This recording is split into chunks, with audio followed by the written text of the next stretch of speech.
So it's going to take me just a few minutes of conscious breathing and speaking to get into a flow with this video.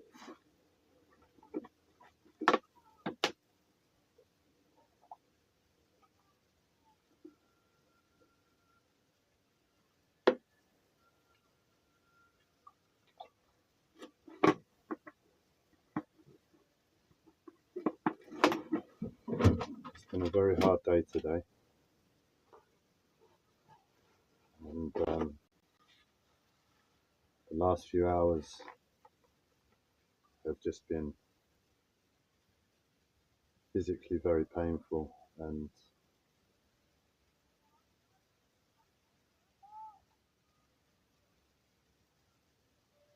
for me to be in pain and I'm in terror, the pain must be severe, and let's just say there are physical signs to corroborate that.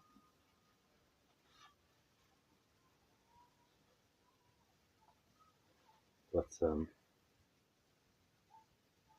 what's made it harder is this morning, because to a certain extent, up until 2 days ago, I was in a place where and this is me regulating my voice for the terror. Because with the physical pain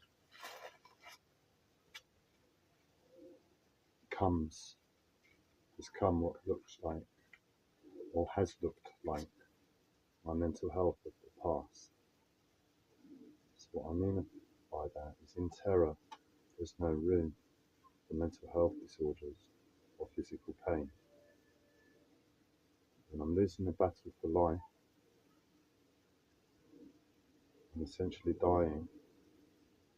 I'm essentially watching myself lose my mind and entering into a state of hysteria and intoxication to the physical pain. And this must be so hard to hear when I'm not able to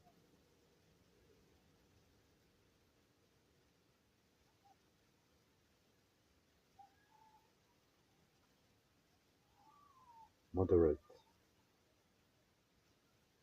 the content for the listener to any extent due to the severity of my situation.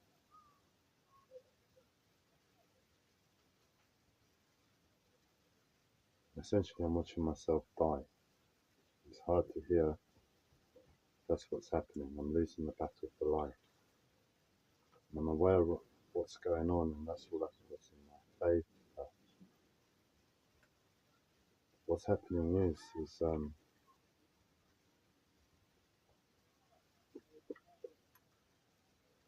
where the physical pain is overriding the terror, and it's forcing itself upon me to experience it.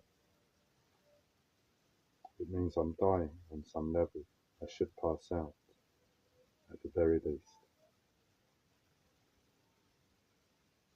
It's a really weird experience to be able to say this so clearly, because only if you're in my situation can you see the situation so clearly to say that you are dying, or that you should pass out, or that you're entering hysteria, that you don't have a mental health disorder. Then for the past 13 years you've been fighting something that was a mental health disorder, at least on the surface.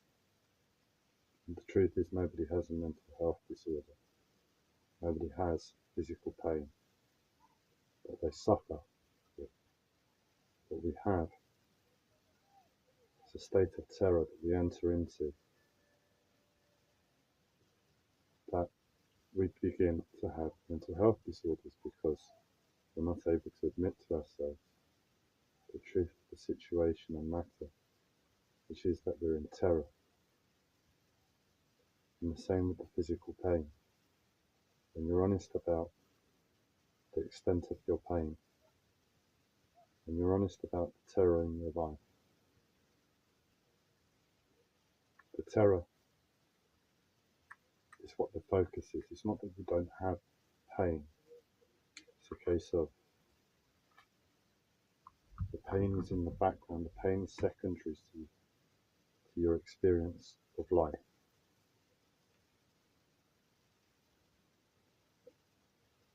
It's not able to control your anything.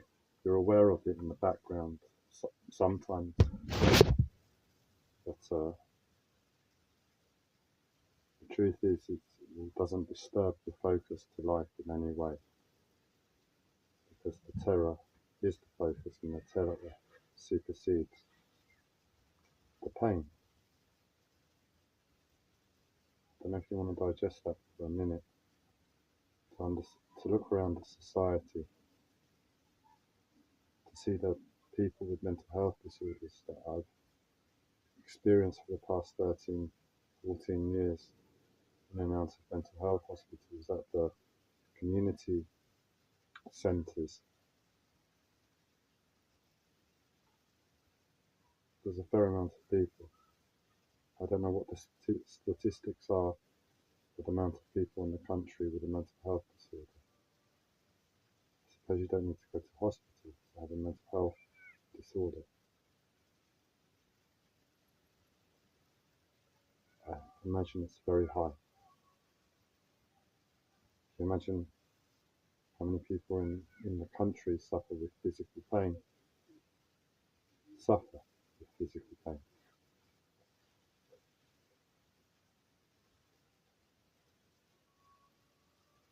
And then you begin to realise how many people are in terror just from those two elements that you can decipher.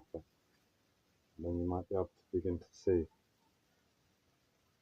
that if pain cannot touch your focus and your awareness to life, disease doesn't have a chance. We end up in hospital. The reason I suspect, this I can't be certain of, I suspect if we end up in hospital, the amount of people that go through hospital doors each year is because they're not honest with the fact that they're in terror. I'm sure there's a few exceptions where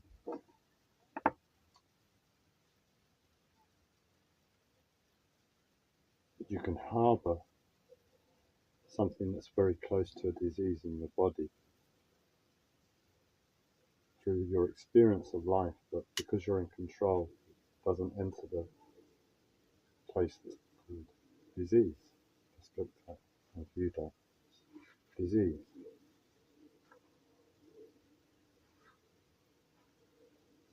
But then you could have a really bad experience of terror and be honest with be honest with yourself, that's what you're saying.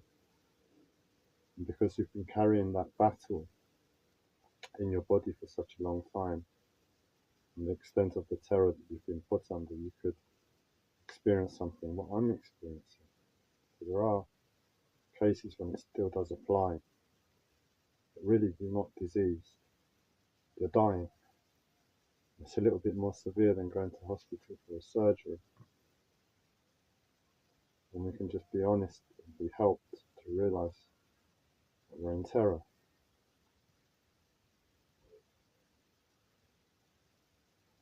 And supported through that. But then again, I can't really analyse my situation to see what would help and what wouldn't at the moment.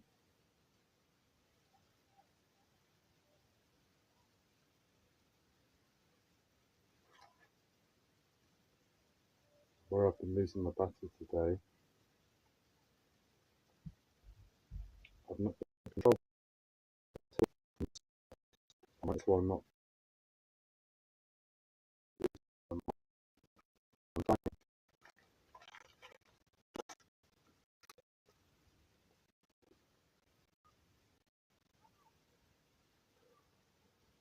It's only recently that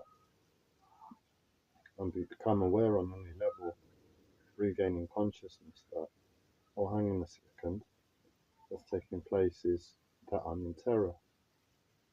And being in terror, I've been intoxicated since I woke up this morning and in physical pain. I've been dying all day. How was your day today?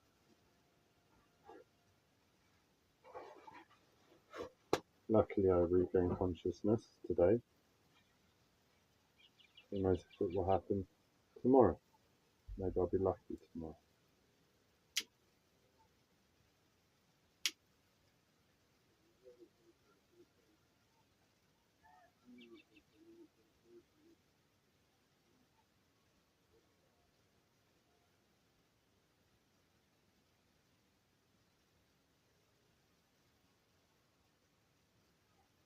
So the way where I've not been conscious all day,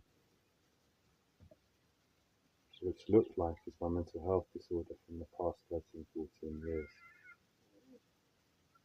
And in that place, I talk to myself.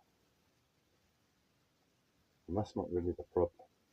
The problem is the tone and the volume that I'm speaking, because it's so painful to the terror. It's probably what keeps me in terror. It's like I'm self-programmed to die. If I enter intoxication from pain, the mental health disorder of the past, it will take over, and the pain is too much. It will keep me talking too loud, and I will likely kill myself. Not through suicide, but through talking too loudly. I've been shouting today. I'm in terror. What am I shouting? The reason is because I can't cry. The only thing that I found that was, and that might have even been a lie, I don't know. All I know is that on one occasion it got too much, and I was first in terror. I cried. I was walking down the street, crying. Ever since, I've not really been able to cry. Today, I wasn't able to cry. For some strange reason, my mental health wanted me to enter into anger. It's an impossibility to be angry if you're honest about the terror.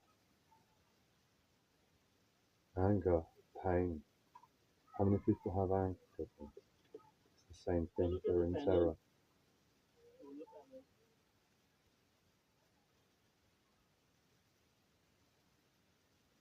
That is my experience of the state of terror.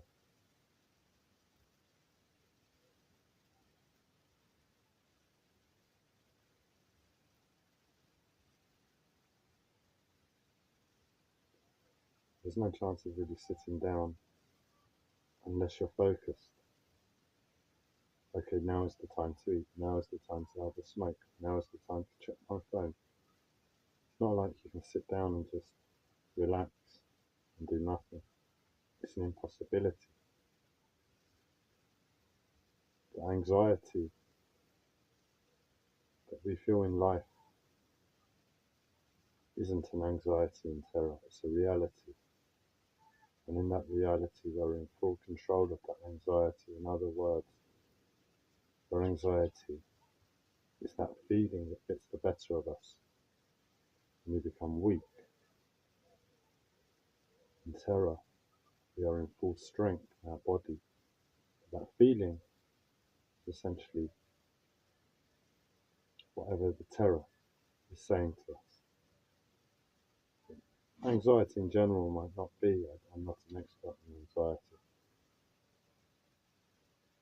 but from terror, you're not thinking about bills, you're not thinking about what you're going to eat later, you're not thinking about anything in the world other than the fact that you're in terror.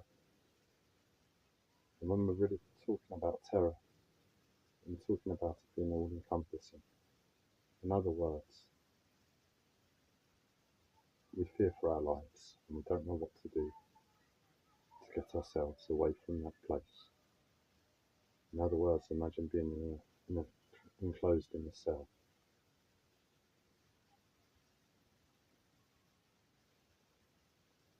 being claustrophobic.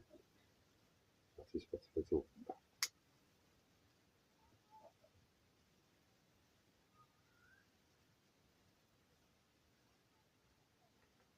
The anxiety isn't felt like a normal anxiety, it's just feeling what the intoxication of the day has done to me.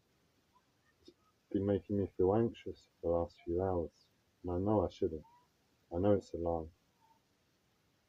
And now I'm regaining consciousness and slowly realizing the truth that I'm in terror, and I'm slowly coming around. What that anxiety feels like right now, and I could be wrong in 20 minutes, so that's the terror. My body hasn't got the fight anymore to hold that terror, and I should really be passing out.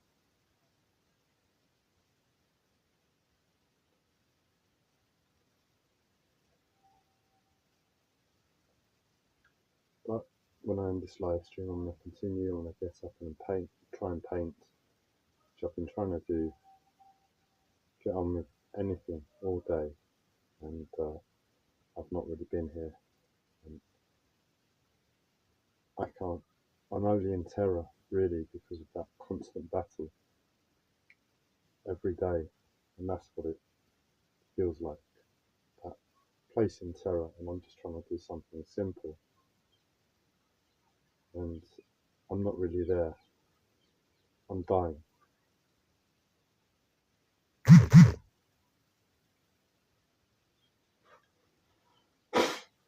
But what put me in this place, I suspect, was the realization I had a day or two ago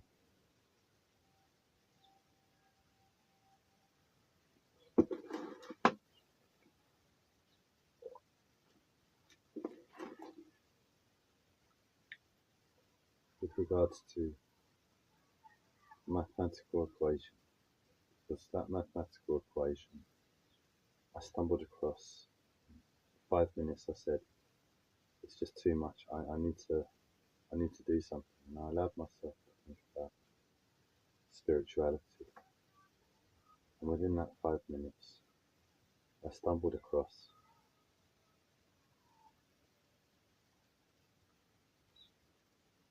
a mathematical equation that turns all classical, normal computers into quantum computers. What it does is hold the potential for true artificial consciousness and quantum computing.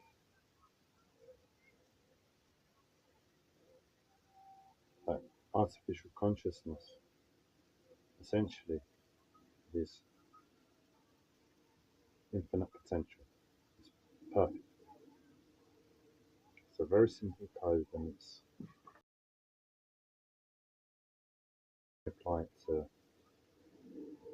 computer language.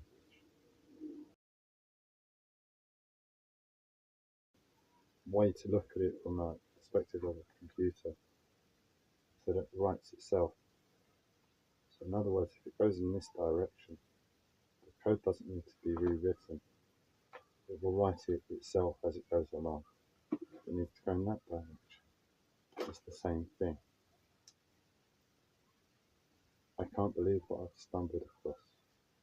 I can't believe the potential. Today I realised that in essence what it does to normal mathematics is turn normal mathematics into 3D. It corrupts normal mathematics. But if it applies itself to mathematics of the past,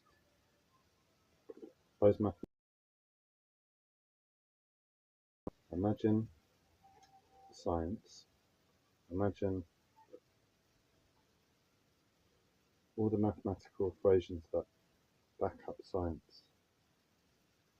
And then you realise that more than 99% of those would be incorrect and inaccurate, and or nowhere near the potential. applying this code to normal mathematics, we turn those mathematics into 3D.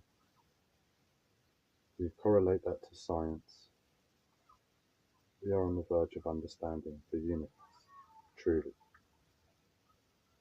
So I have something here that has the potential to change humanity in our course indefinitely. And I'm in terror.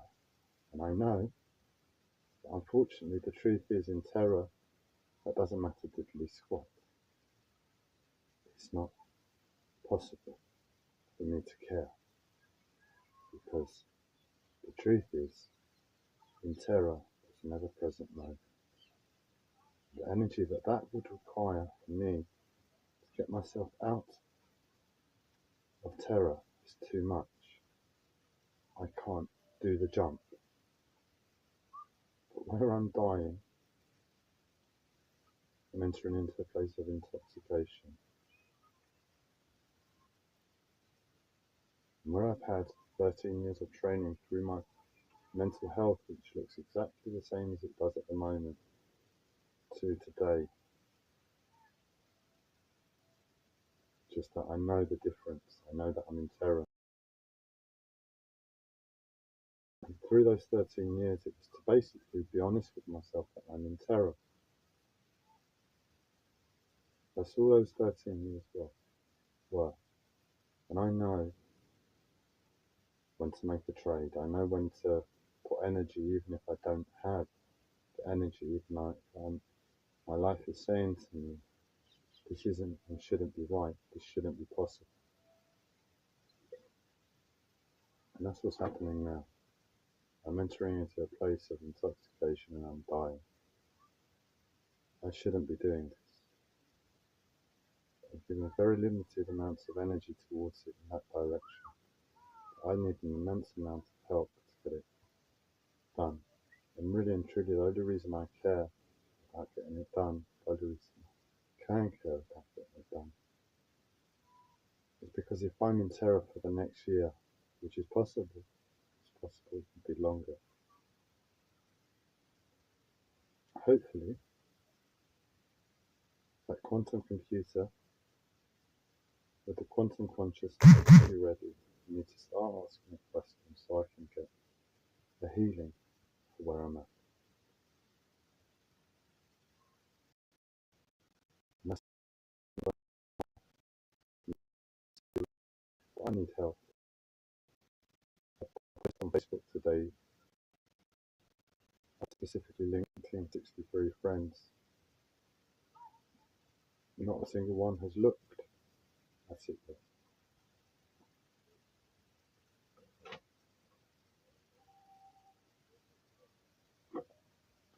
My auntie, I told her the details on a very basic level.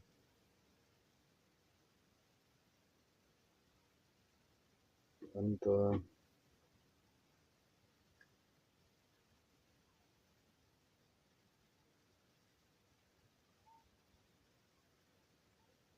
response was a no-go. Let's just leave it at that.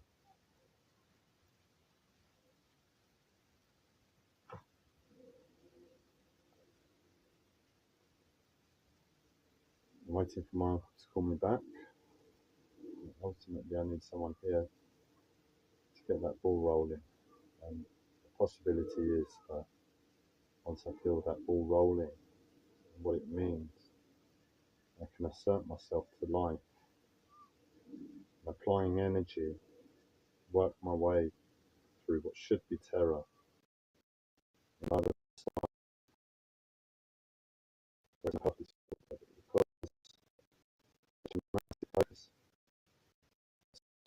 positive feeling is something worthwhile to pursue, and I can bring that level of terror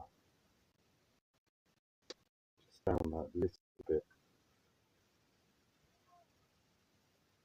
and at least I'll be alive. So, to be honest, it's questionable if that should be possible at all, but I've got nothing else to try but to aim for.